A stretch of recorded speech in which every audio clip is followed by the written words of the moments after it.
Thank you. How do I look? Alright, so what if instead of the trophy they pulled out and said, we have a surprise for you, and it was your cat? I'd be in tears right now. I'm gonna cry thinking of my cat. He better have been watching. No, that'd be amazing. So, I love my cat. Talked about micro adjustments yesterday. Yeah. Going from that big rock to that little rock. Where are you at that little rock right now? I wouldn't say I'm as chiseled as I want to be. I'm trying to look like those Greek statues. You know, figuratively, obviously, and literally. No, there's definitely some big adjustments, a lot more tiny adjustments. It's funny though, those tiny adjustments often go a lot further than the bigger ones. So those little areas that we often overlook when we're just beginning. So, yeah, that's so fun about wrestling, right? Like, there's millions and millions of things. I practice twice a day, every day for the last 16 years, and I can find so many tiny little things that make all the difference on the mat and keeps you coming back. Sarah, to get over the top now, once you get to Kazakhstan, are there certain individuals you feel like you've got to focus on, or how do you prepare? Yeah, I mean, I definitely zero in on some styles more so than a specific human. And there's some that I prefer to wrestle and some that I don't, so I think keeping a good precarious balance between those two. Feeling good when I leave the practice room, but feeling like I didn't just stay comfortable the whole time. And that's kind of where I'll be, you know, working in that mind frame.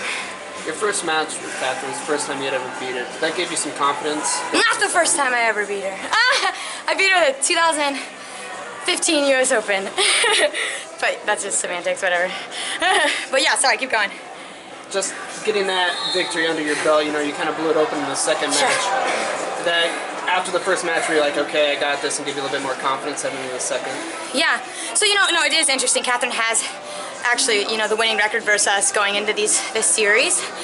And that's in my mind, you know? It's years ago, I was a kid, but I'm sure it was in both of our minds, likewise. But I knew I was such a better wrestler.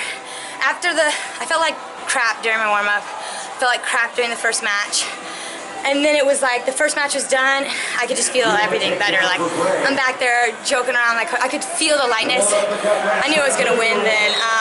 Blew it open in the first period. And, you know, I could have done a better job of getting to my offense, but I think that's across the board. I should have generated a lot more offense today than I did. So I don't think that was necessarily me playing it safe. I think it was just a flaw in my technique today, and that's definitely something I'll focus in. I felt the same at World Championships last year in my finals match, so improvements need to be made. How strong did she feel?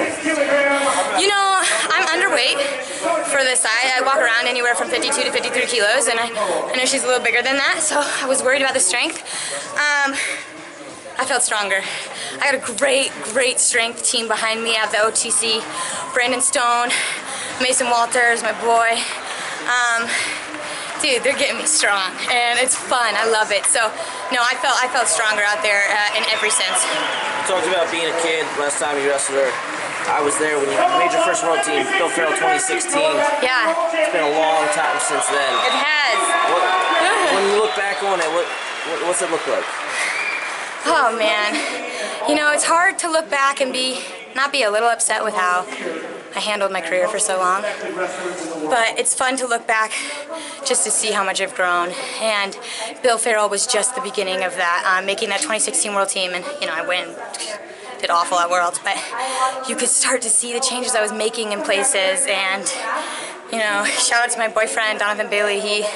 That was around the time I started dating him, and just we really had goals align, and I attribute a lot to that to him. So yeah, it's fun to look back and just see that growth I made. I'm honestly a completely different person, all across the board, everywhere. So it's fun for comparison reasons. Talk about that growth. Now, how do you get better at this level? You know, you're world medalist now. You make jumps when you're coming up. Now, when it's just, how do you make those small adjustments? At the highest level. You know, me and my coaches talk about that, and they're really particular about talking that to me after World Championships. Like, you know, you can't be complacent, and you almost have to have this maniac obsession with the sport right now. And you know, I'm 400 days away from the Olympics, like 150 away from Worlds, probably even less. And no, wow, like 90 days, huh? And I tell myself, if all you had to do was give it everything you had every day for the next 400 days and you 100% reached your goals, could you do it?